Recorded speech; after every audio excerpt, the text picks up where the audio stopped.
Today on the podcast, I am chatting to Maddy, the founder of Birdcage Marketing, who is a former client of mine. And in the time that we worked together, she grew her business from 20, 30K months to over $1 million a year in revenue.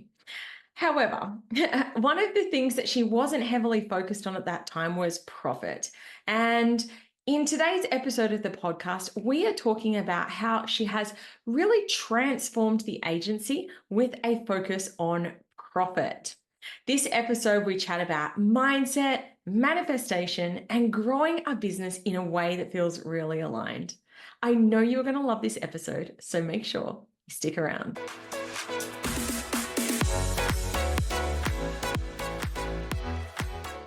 If you've ever wanted to work with me as your coach to help you to scale your business in a profitable way, make sure you check out my Black Friday specials.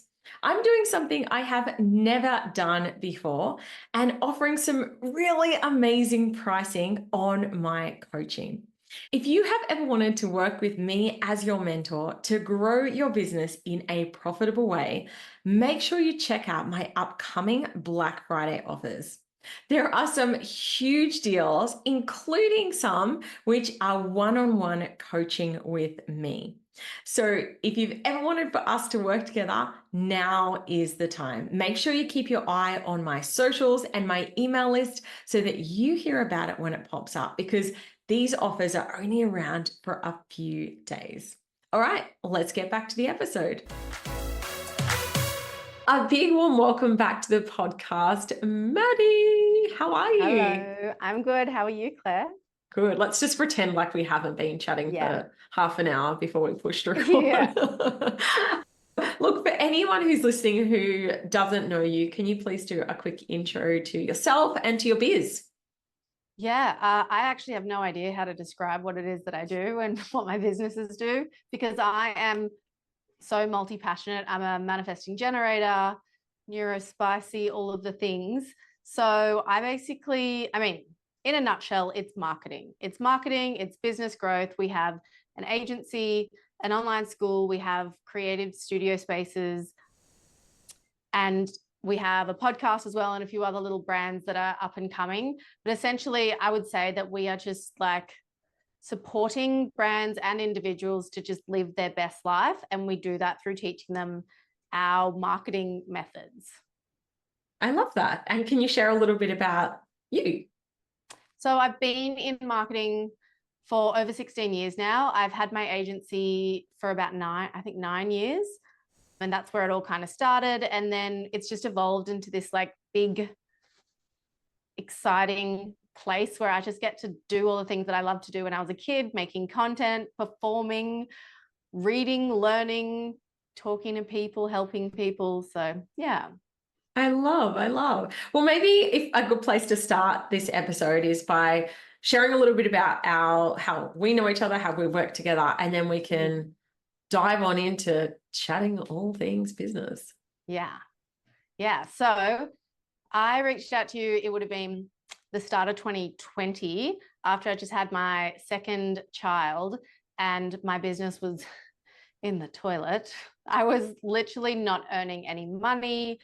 I had just gone through a long, years of burnout in trying to grow my business. I had a couple of employees, but I basically reached out to you for business coaching because I knew that if I didn't do something drastic, which was invest money I probably didn't have, but make some big changes and get some help, then I would either die or, I don't know, my business would definitely die. So yeah, we worked together for 18 months, I think it was. And you were my business coach, and you were the person who introduced me to all of this now, actually. And that's what I always tell any of my students and my clients. Like, it all started when I started working with you, Claire. So thanks for this life. Your life is freaking amazing. And it's just, honestly, you are one of the most powerful manifestors I have been able to witness on the journey. Like, everything that you said, I remember when we sat down at the start, you were just like, I just want to not be burning out. But then when you started to get in, you're like, I want this and I want this car and I want to have a house by the water.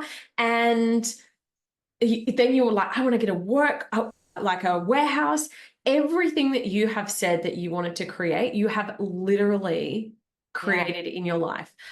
Another goal was around your health. And Yeah. again, just witnessing all of these transformations one after the other has just been super, super cool. I love how you're someone who just goes all in. And I think that that's a real testament to you. And I think it's so inspiring to witness it. And I think that I know that this is something that you use as well with your clients in the space of helping them to create amazing breakthroughs in their lives. So Yeah. let's rewind back to when we were working together. I know that a lot of the work that we did was basically around mindset. It was like the fears that we all have, that I have, at every new level, there's new stories and things that come up.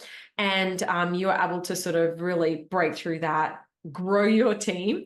And I think one of the coolest accomplishments that you had in the time that we worked together was you were hitting your first 100K months and you had your first $1 million year in business, which, how sexy does that sound on social media? Very sexy, but we know the truth behind that, don't we? So let's talk a little bit as well. I know for you at the time, it was like, I want the number. Yeah. I totally get that, appreciate that, because it's a massive accomplishment, a massive goal to get to. But maybe when you say like, we know, explain to me a little bit what you mean by that comment about. So I was very ego driven for a very long time. And I had to have my whole world basically fall apart a few years ago in order to rebuild more authentically. But if we go back to when we were working together, I really wanted to have the $1 million year in the business, because even though I knew like that was not focusing on profit, that was not the money I was necessarily taking home. My thinking was, if I can just earn that money, I can then figure out how to make it more profitable after that point. Like I just had to expand that much to then make it work later. We got there. I didn't even realize we were going to get there. And then I did the numbers at the end of I looked at the calendar year, right? Because that's actually how I like to measure my earnings. And I was like, oh my God, I did it. Like, I can't believe I did it. But in the years that followed, I kind of had to undo everything that I'd built out of ego and figure out what was actually authentically aligned for me versus what was not, and then rebuild based on that. And so let's talk a little bit about what exactly that looks like. So when you were building, it was just like, I'm just going to do what I need to do. I'm hiring, I'm taking the steps. You were so courageous in your growth and you hit that metric, which was just freaking amazing.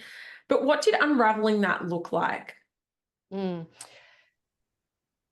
problem with when you grow a business, there's more, right? There's always more to deal with. We needed more people. I needed more space. I needed more clients, more marketing attention, all of these things. But the problem was I was missing a very huge piece of self-worth in all of that. I was really looking, and you actually used to pull me up all the time, because if I didn't meet my sales goals for the month, I would spiral into like deep pit of depression. And I remember you even saying like, why do you actually care so much? Like, obviously it's important, but like, don't let it wreck you like this. Yeah. And I knew that I was really obsessed with external validation because I was missing like that self-worth for myself, but I didn't realize how much it was actually going to affect my business. And this is what I think business owners need to realize. It's not actually ever about the marketing, the strategy, the operations, the this, the that. It's actually all about you and your own self-worth, because that then affects how you show up. So for example, because I didn't think I was good enough as a business owner, I thought I was doing all the things wrong. It meant that I let myself become taken advantage of by other people whose intentions weren't as good, or who, even if they had good intentions, they just wanted to build a very different business. And it even got to a point where I had not the right team members. I definitely had not ideal clients working in the business. There was constant problems, like constantly. I can't tell you how stressful that that it was like a 12-month period, how stressful that was. But I basically at one point announced to my team that I was stepping away from the business because the manager I had at the time basically said, like, the problem is you need to leave. And so I did announce that, but then I was like, hang on, it feels, if it's really that bad, if things are really going that badly, I shouldn't be letting someone else be scaling my business back up. And so over that year, I really had to develop this sense of self-worth, which came through asserting boundaries, trusting myself. And then one day it was just me walking in and making more than half the team redundant so that I could stop bleeding cash every month and focus on what do I actually want to do here. Can we go back to this? Because I know that when we talk about self-worth, self-love, going on that journey, that like those are some things that you did, but what there must have been some deep inner work underpinning it, because you can't just go and set boundaries on a whim if you're in a place of really low self-esteem. So how did that whole journey of the deep healing actually happen? So you introduced me to this whole world of manifestation. And I mean, I think I always had a really, like I did intuitively know about it. And I think my parents, even as like regular folks they may seem, I think they actually are very highly spiritual. And so I started looking into like manifestation and positive thinking and all of that kind of stuff. And then I kind of evolved from there to like, oh, there's actually like this psychological stuff behind it as well, subconscious reprogramming, so like getting hypnosis.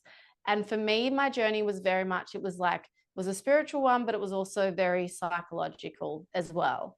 And so it was reading like neuropsychology books, but then also reading spiritual books. And what I kind of realized is they were all saying the same thing. And it was relentlessly pursuing that, like every day doing some sort of personal development work, whether that was reading, meditating, hypnosis, listening to a podcast, whatever it was. It was like I just found the people around, like podcasts especially, and books, I just found that information. I just fed my brain with it. And then I don't know, all of a sudden we're here. Because that's literally what you were doing. You're rebuilding from the inside out. Yeah. And that's the place where the action can happen, is when you are in a place of it's done, I'm fulfilled, I'm worthy, I'm deserving. Then the action, like, setting the boundary, whatever it might be, that flows on. But it's kind of that be, do, have concept, really, isn't it? Like when you are that person, when you have the confidence and the faith in your results, then taking the action is just almost a knock-on effect, really, isn't it? It is. I mean, it feels weird and hard to say actually, because I feel like, as you know, like new level, new devil. Like I feel like I'm still always constantly undoing limiting beliefs, which is really, that's the journey for life. But I think back to who that person was so long ago, where I cared so much about the money. I cared so much about people, seeing how many people were on my team and looking at how successful we are. And now I'm the complete opposite, where I couldn't care less what everyone else thinks, because I feel so secure in myself and what I'm doing. Yeah, it's funny that you said that, because I'm just thinking about my hubby's business. He went through a period where his team got really big and it looked really impressive. Yeah. But actually our profit was like, his profit was lower than it had been when it was just him, because he had all his team, all these issues, all these challenges. And now that he's scaled the team right back, and I'm like, okay, it doesn't look as fancy on social media. He's making so much more actual profit now. Yeah. And I think that it's an easy trap to fall into, the ego trap, and needing to have that validation. But at the end of the day, it's like, does it matter what people, are thinking, well, it matters judging? it matters if that's how you're basing how you feel about yourself. 100%. Yeah. That's when it really matters. And for me, the worst thing that could happen did happen, where in 1 week, we lost like 50% of our revenue, because 2 of our biggest clients, like that I'd signed, they dropped off the same week for 2 completely different reasons, out of the blue. One of them got snatched up by a current contractor.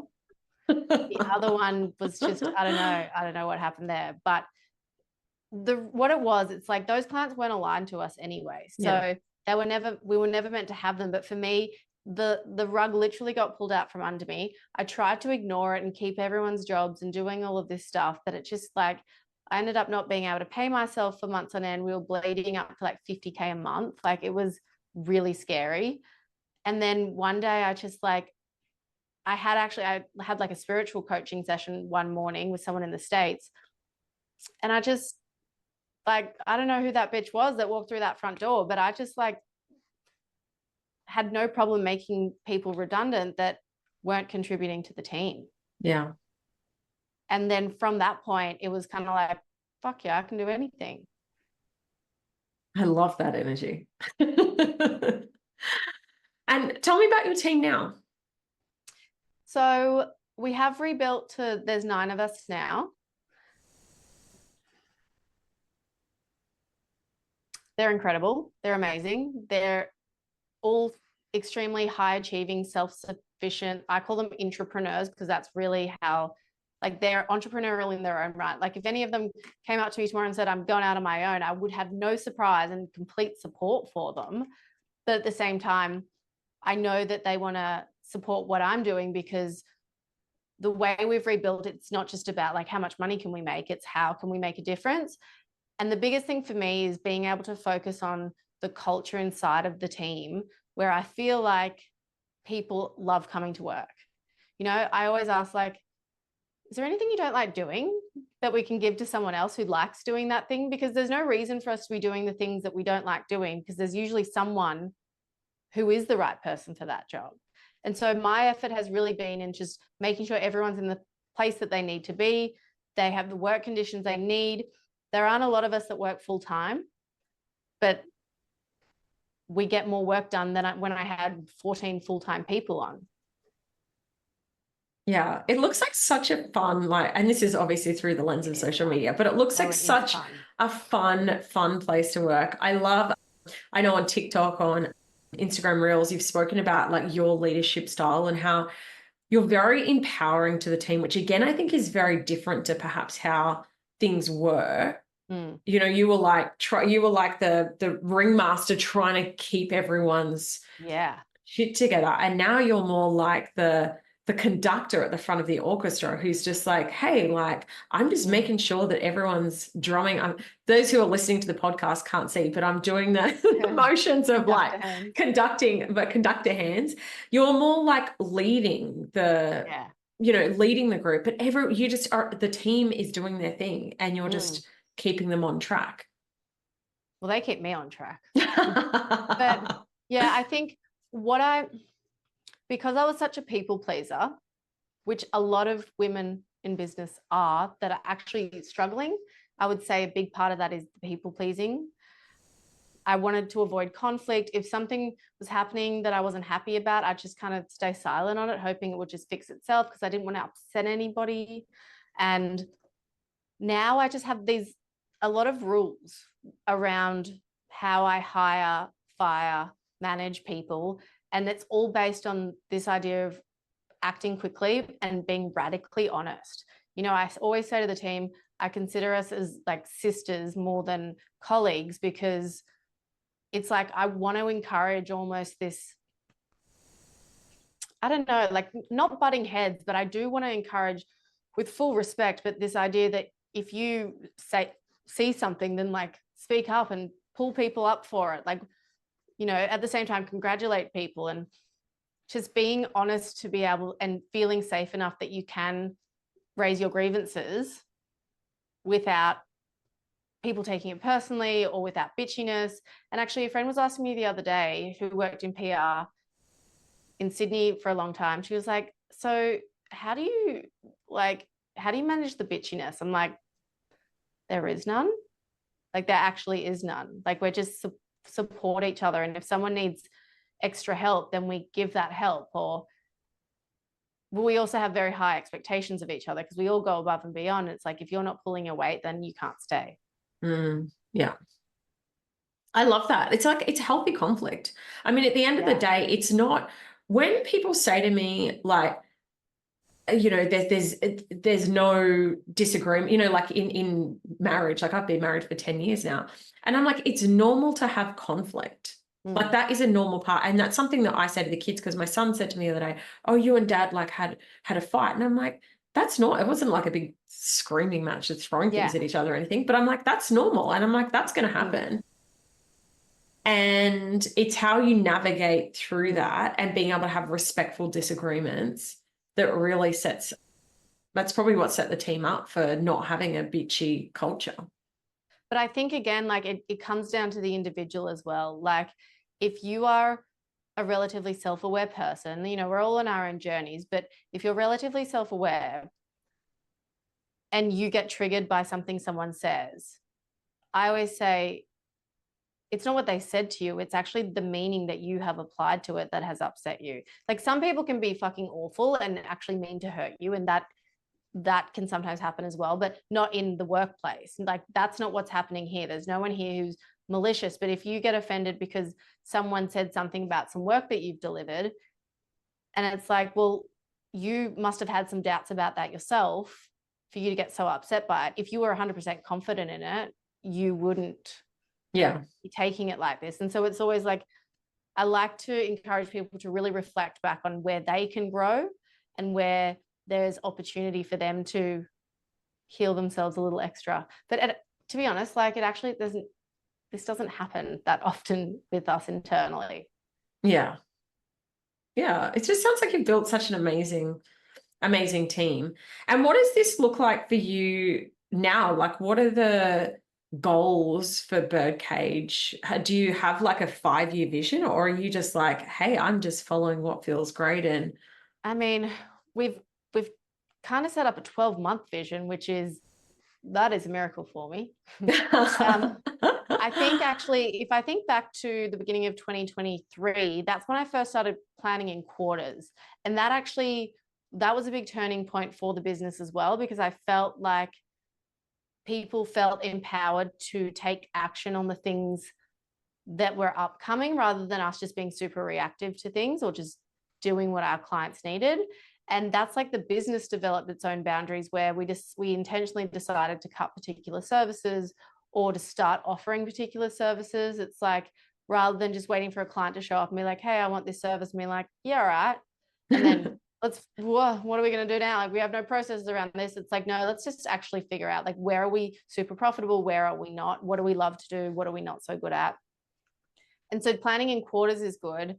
But then, yeah, we've done a 12-month plan as of last week, because I want to do like a big conference, both here and probably overseas in London, is what I would love to do.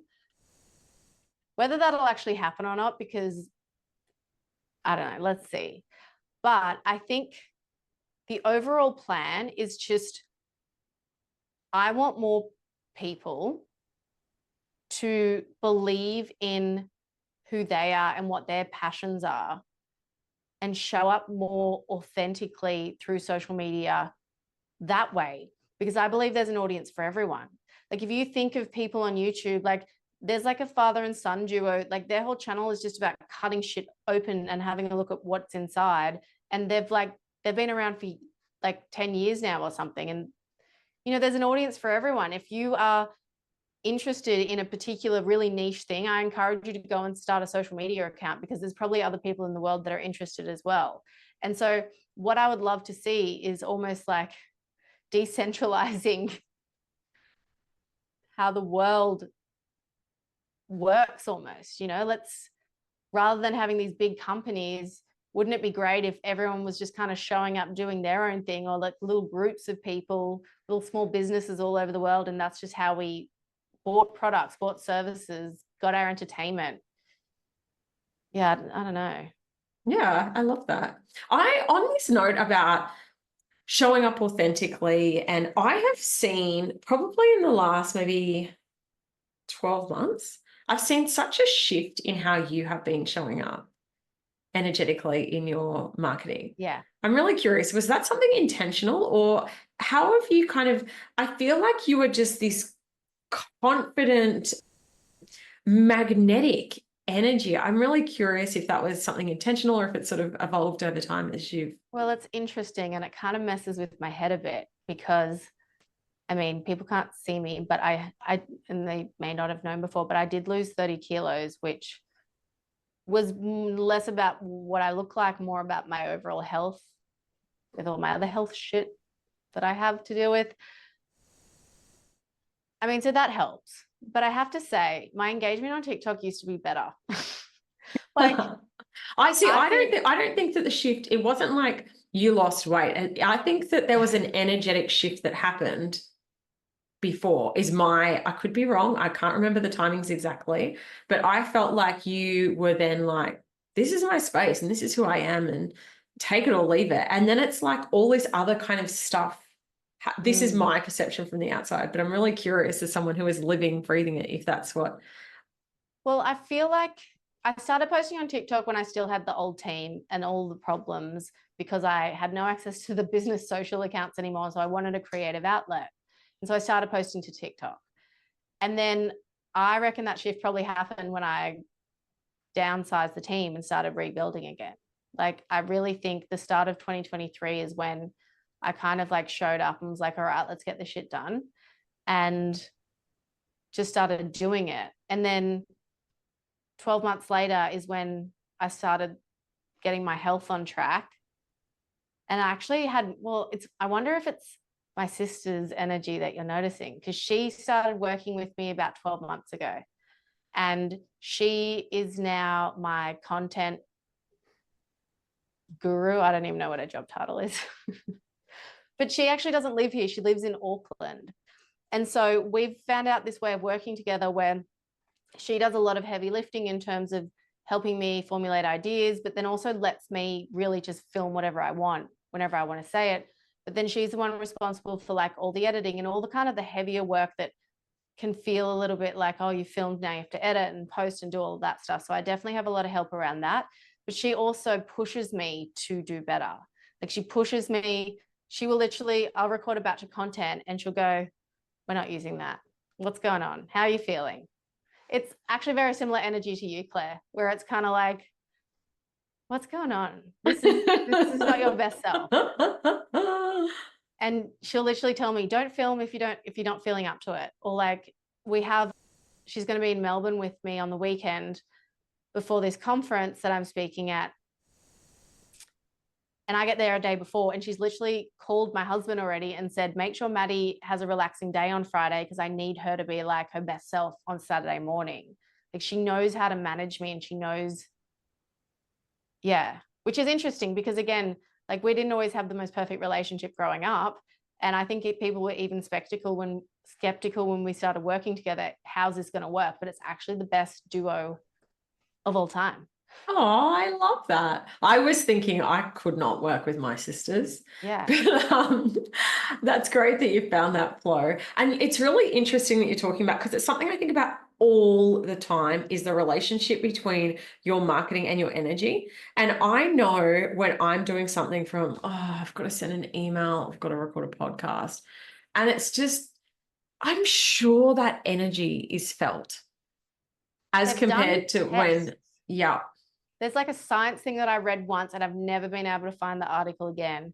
They literally did a test where it was like a split test with ads. And if the marketers believed that it was going to get great results, it would affect how the ad would perform. Yeah, that doesn't surprise me. No.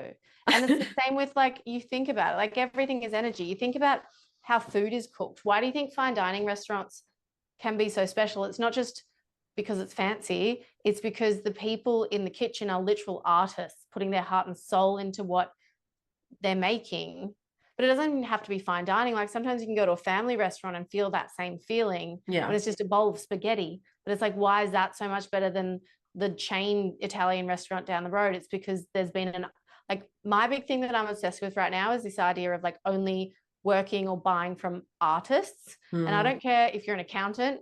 I don't care if you're a lawyer, if you're an actual artist, if you're a chef, whatever. I believe that we can all be artists in our own way. And the distinction between just being someone who does something versus being an artist is like, how much of yourself are you putting into something? And you have to have this obsessive craziness aspect to Yeah. it as well, where you just can't fucking stop. Yeah. It's all you think about. Like, yeah, you have just like hit the, I was just thinking about my husband. So he's the cook. I can't cook. And he goes, it's like you don't really give a shit. And I'm like, you've hit the nail on the head, because I mean, I do care. Like I love good food, but when I'm preparing it, like if I ran out of a certain type of cheese, I'd just be like, I'll just use the other cheese. yeah. And he's like, you're missing the point. Like he'll go Yeah. buy me a tin of tomatoes. And I'm like, I just grabbed tomatoes. And he's like, but that's not the brand that we buy. Yeah. And like everything has to be. And I'm like, so just, we're hungry. I'm like, honey, we'll just eat it early. Don't worry about it. And he's like, no, it needs the extra 30 minutes. Like he's obsessed with it. And I'm like, this is why your food is so freaking good. Yeah. And I know this with like mentorship, with, to your point, like it could be anything, like accounting or any area of your business. If people are there, and we've literally called my husband's, someone in his team on this, because I'm like, you're not vibing. And she's like, but what am I doing? And I'm like, no, you're doing the things, but you're just going through the motions. And I'm like, when we first worked with you, you were like, I can't believe, like, this is the greatest job I've ever had in my life. Like everything was 110%, and you can feel that. Yeah. Well, I had to, like, it was a mutual parting of ways, but one of the girls who I'll always be grateful for, because she was one special member in the team through all of this. She really stuck by me, and she like did what had to be done to get the business back on deck. But eventually she just lost her passion for it, and I just kind of called her out on it. And this is what I mean about having those hard conversations, and as early as you can, because she was already starting, her energy was already starting to affect other new staff hires, their energy. And it's like, you have to cut it off. You know, it's not, she was still doing her job. I still personally really like her, but it was just like, she'd lost the passion for what she was doing. And it's just, she couldn't be here anymore. Yeah. And either you can shift your energetic state and get it back. Yeah. I know I know that there's times in my business where I've just been like, oh my gosh, I'm so like that my heart's just, but you can, if you desire to, you can recreate that energy, that passion, that excitement again. But if someone's checked out and they're done, they're done. I know with myself, like if I'm not vibing it, I usually have to like hand off whatever that thing is that I'm not vibing and stop doing that. Or I need to go and find something else that lights me up. Otherwise, I will start to kill the thing. Yeah. Like I will start to kill it, because I'll just stop doing it, or stop, like only half-ass it or whatever. And so it's like I've stopped one-on-one coaching with people because I feel like it just wasn't right with where I needed to go. And it's because it is like, as you know, one-on-one coaching can be you give a lot of yourself away and a lot of your energy away. And I just didn't have enough to then be able to focus on other things that I wanted to. And I think it's such an intimate thing as well. Like if your energy is off in a coaching dynamic, I think that people would really be able to sense that. Yeah. It's really interesting, because people always ask me and they're like, oh, are you going to stop one-on-one? And I'm like, I love, like, I love, like, it's my favorite thing is coaching people. Yeah. But I totally understand why other people it wouldn't be, or for a period of time it might be, and then it might not be. And maybe one day it won't light me up anymore. Yeah. I don't know. You just got to follow 100%. that. So I'm really curious, now that you've sort of got this focus back on profit and building a profitable and sustainable business, how does this all fit in with energetics? Like if you're like, I freaking love, I don't know, hosting events. I mean, I love hosting events, but geez, the profit, like, let's be honest, it's not really a big profit spinner, is it? No. How does that work for you when you're sitting there looking at different components of your business? Do you sometimes do things? I know I do, like running retreats for me. It's one of those things. And I'm like, this doesn't make sense, but far out, I love it. Yeah. Like I have to kind of do some things that perhaps aren't as profitable as other sections of a business. How does this work for you? Yeah. Well, I guess it's about balance, like everything. But I actually relate this back to what my parents have always told me about real estate investing. So if you listen to the hardcore real estate investors, they'll tell you never to buy your primary place of residence, always rent like something a bit shitty so that you can put all of your capital into buying more houses. And then you build up a housing empire and da-da-da. And my parents have done quite well out of property, but they always had a really nice home themselves because their thinking was like, you have to fucking live. You have to live.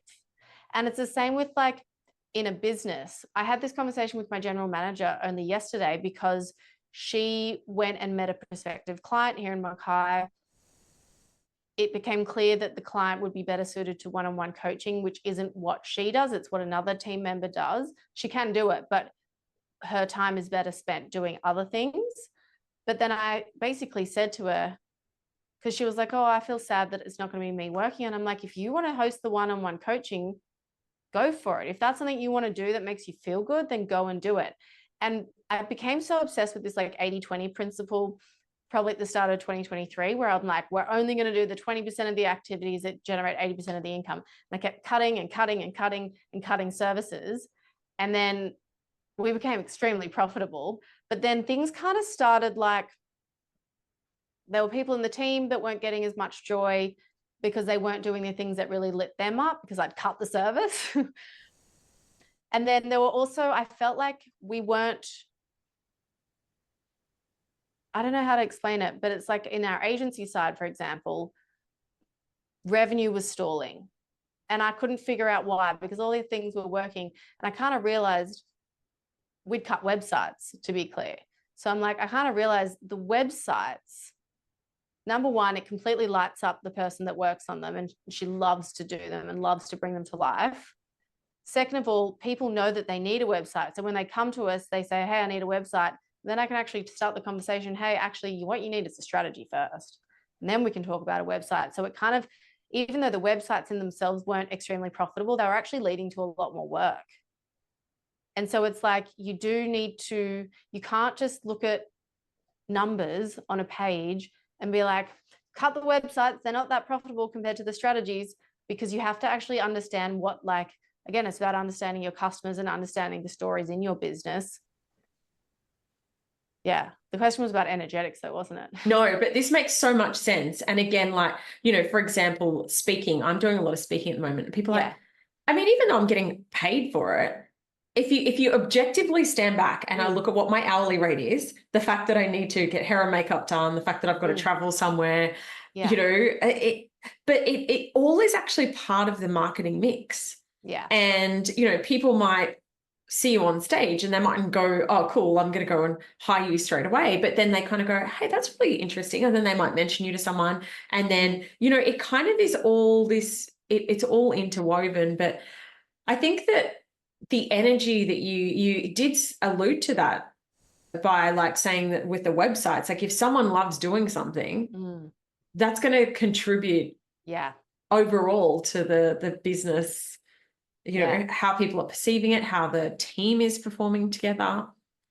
Yeah. And I think like, I always talk about these two different modes of being in business, survival mode and like, I don't know, impact mode, let's call it.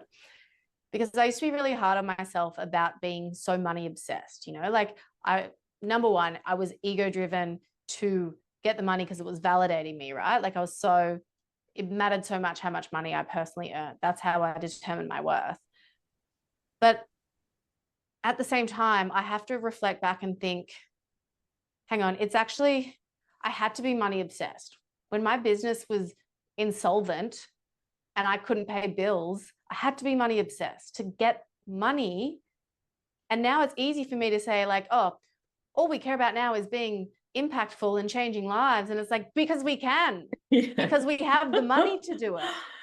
And it's like, you can't start a business with no money and then only care about driving an impact if you have no resources to do that. So it's like, I don't know. I feel like if you're in like survival mode or stage one or startup or whatever it is, it's like you have to work on getting the money in and be smart about that. But once you have it, then you have the power and the freedom and the choice and the flexibility to say, yeah, I do actually want to go. Like this event I'm speaking in Melbourne, I'm not getting paid for it because I'm now good friends with the organizer.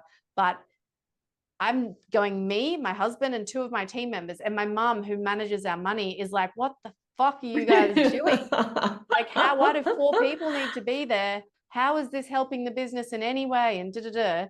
And I'm like, you just wait, mother. You just wait. Isn't it always interesting when you have like an intuitive feeling or I don't know, an energetic pull to something, and sometimes the logical are like people looking are like, this makes absolutely no sense. I know even with our home that we own, I mean, we've got a waterfront home. It's a shitty house. Like we're living in a beach shack. And people are like, why would you live there? Like our last house was a 5-bedroom house, 3-bathroom, beautiful new modern home. And now people come here and they're like, are you serious? Like all of you use one bathroom. You and your husband, we work in a 3-by-3 office. Both of us are here next to each other all day, every day. And I'm like, I know you don't get it, but this energetically is so much. And one day everyone will be like, I can't believe, like, you're a genius for buying there and, making that decision. And maybe other people don't get it, but I know that one day they will. Well, I learned that when we first moved to Mackay from Sydney, because my husband, who's, I believe, spiritually gifted, even though he doesn't want to like invite that in, but he was a captain of the ferries down in Sydney, but he took like, not a pay cut, but he took like a position cut to come and be a deckhand on the tugs casually in Mackay. And everyone was like, what the fuck are you doing? You're crazy. Like you're literally getting demoted. Like what? But he kind of already knew. He's like, I need to be in that. I need to be there because I know in a new contract port, there's going to be a master that leaves or a captain that leaves, and then I'm going to get that job. And that is exactly how it worked out. And he ended up being the youngest ever, still to this day, the youngest ever tug captain in that company. And it's like, from the outside, people are like, what are you doing? But he like knew for sure. And luckily, like, I'm just like, yeah, sure, I'll move. Like, whatever. I'll do something new. Just finish renovating my house in Sydney, but I'll move. So yeah. And everything's all happened for a reason. Sometimes even if you can't sequentially or intentionally see where it's all heading. Well, I call it the red thread, when you can look back and you see like the red thread that's like, oh, that's why all that shit fucked up. But it's like for me, my business had to fall apart. The worst thing had to happen for me to rebuild it, to be able to be in this place. Because even when the business was making really good money with the old team and the old structure and all this stuff, I was so mentally unwell. Like my anxiety, I was like the worst mother, the worst wife. I couldn't even think of like having friends because I'm like, that's just too stressful for me. I was just constantly on edge, feeling like something bad was about to happen, which is generalized anxiety disorder, right? But it's like, I had to literally go through the worst shit and then rebuild it. And so now, even when things are freaking amazing, and it's like, even if it falls apart tomorrow, I can just rebuild it again. Like I was talking to my sister about it yesterday, where it's almost like you go through so much shit and you have to learn through so much lessons that nothing kind of bothers you anymore. Because you're like, I survived that. I can deal with that. Like whatever anyone says about me online, I don't care about that. Like, yeah, totally. I feel in hindsight again, but I was really bullied through school. Me too. And now that, you have online haters and things like that. And I don't know, I'm like, I kind of laugh. And I had this moment where I thought that I saw my high school bully who physically beat me up. She like gave me a blood nose. I had like bruises on my head, everything. I thought I saw her in a coffee shop. And I was like, oh my gosh. And I didn't have a panic attack. I was like, I almost had this like sense of pity for her Yeah. because I thought, you know, even if she physically beat me up again, like right there and then, I'm like, but dude, like, look what I've done with my life. Like, Mm, I love myself, and mm, you clearly don't. mm, Otherwise, why would you have been projecting all of that stuff mm. onto me all that time? And I 100%. just had this real peace sense of moment. I saw it, and I'm like, wow, like, I don't feel any fear or Yeah. anything. I just feel a sense of like almost like pity for you. Yeah. And I think that this is something that I'm learning about online bullies is that that's ultimately where it comes from. It doesn't come from a place of No. trying to educate or help. Like at the end of the day, it comes from a place of lack and lack of Yeah. self-worth within. Yeah. Well done. Huh. Anyway, we've gone on a whole different bunch of segues here. Yeah. That's a conversation with me. That's what it feels like. This is a conversation with me as well. Two ADHD minds Yeah. just going all over the place. I love it. Look, anything else that you want to share with the listeners, whether it's about profit, life, energetics, chasing your dreams, Like any so words of much. Like wisdom? I want to say so much, but I don't even know where to start. I think what I would say, especially since it's us having the conversation and you had such a profound impact on the whole trajectory of my life, but it's like I always tell the story that I didn't have the money to hire you initially. You know, like I didn't technically have that money, or I think it was like all of the money that I was going to earn, right? That I would pay myself as a salary.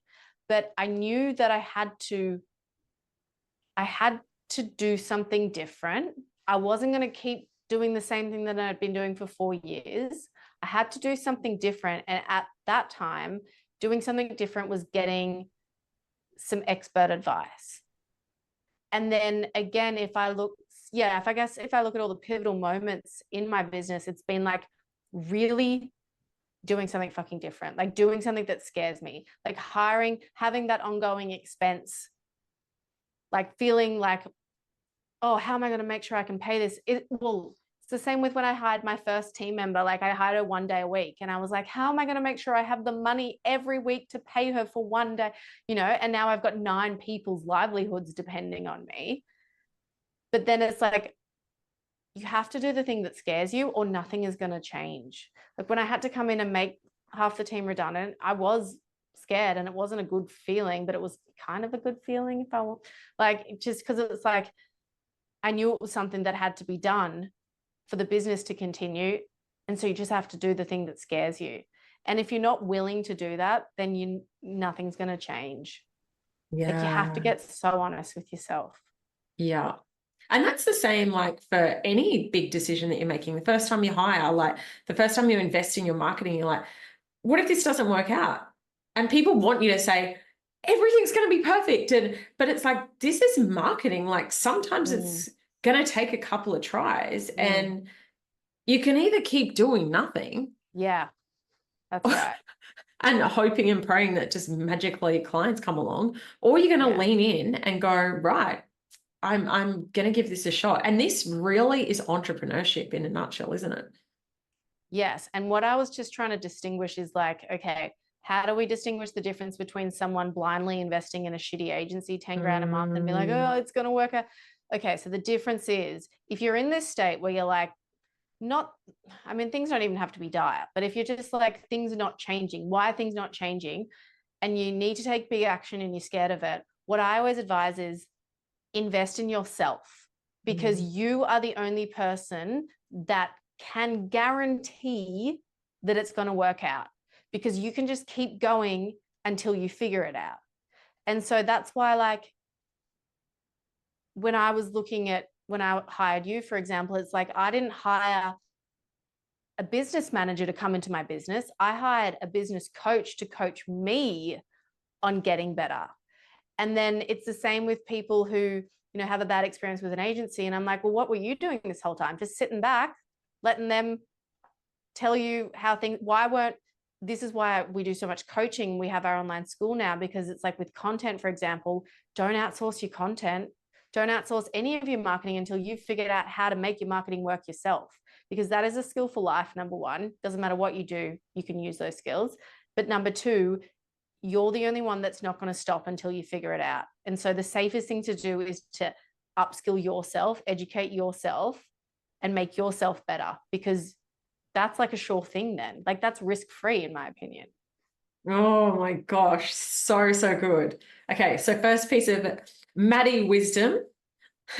What's that? What's that something? Can we use alliteration? Maddy musings? Maddy, I don't know. I don't know. But you used to Magic. call me Millionaire Maddie, remember? I sure do. That was Guess my what? I'm a nickname that I millionaire gave you. now. See, there you go. I don't all start like I remember when you first said it and you were like, what? And then you're like, yeah. And then you just like owned it. You're like, Yeah. I'm gonna be Millionaire Maddie. I love it. Yeah. So Millionaire Maddie musings number one is do the thing that scares you. Anything else? Prioritize your social media, organic social. Prioritize it. And that's wild coming from me, because I used to judge the social media girlies so hard thinking it was just fluff. Now look at me. It's like the main thing that I say. It's like have a good strategy, but that it gets, when I say take your social media seriously, it's literally, we have this tool, which is the internet, where we can record ourselves once, post ourselves on the internet, and then for free, our video gets shown to people who they think are going to enjoy the video the most. Like, think if we said this back in the 60s to people, they're like, and there's actually people that think they want to grow a business without doing that. Yeah. It's like, I think we need to reassess the situation here and be like, even if you just get 200 people to look at you talking about your business, that's 200 people. Think of what that would have cost pre-internet. Yeah. Yeah. Prioritize social media. Got it. Yeah. Work on your own shit. Work on your own shit. I love that. And I think that that is, to your point, like the biggest thing. Yeah. The more that you are loving yourself, healing yourself, yeah, working on your mindset, the other stuff all comes organically off the back. It does, because you can't control other people. Yeah. You can control, again, it's all, I find it hard to distinguish, because all the advice is just the same thing, which is like, you are the center of the universe. Like I said, my husband's life revolves around me. But you are the center of your universe, and the way you are the main character, you know, the way you think, the way you show up will create your external world, whatever that is. And it sounds woo-woo and weird, but it's not. It's science. Yeah. It's like weird. attracts like. Yeah. And I think it's, you know, I was saying to you earlier about how I did a training yesterday about, you know, why are all the people in my world multimillionaires now? Like most of my friends. And I'm like, it's because there's a frequency of attraction around this is the world that I belong in. This is the energy that I'm putting out. And therefore I'm going to attract those kind of people into my world. Yeah. Yeah. Yeah. I love it. Love. Well, on that, thank you for the Millionaire Maddie musings to wrap up this episode of the podcast. I've absolutely loved our conversation. It's so incredibly inspiring to watch your journey. I know that people who found you through my podcast over the years rave to me. They're like, oh my gosh, Maddie, and I want to do what Maddie's done, and I want to work with Maddie, or I've worked with Maddie. And yeah, I just wanted to say, you know, a huge congratulations. You deserve everything and so much more, which I know is coming your way. And I'm cheering you on and celebrating you all these years later. Woohoo. Thank you, Claire. Thank you for being such a pivotal part of my story and my journey. And I couldn't have done it without you. And likewise, I'm looking forward to seeing what you do next. Watch this space.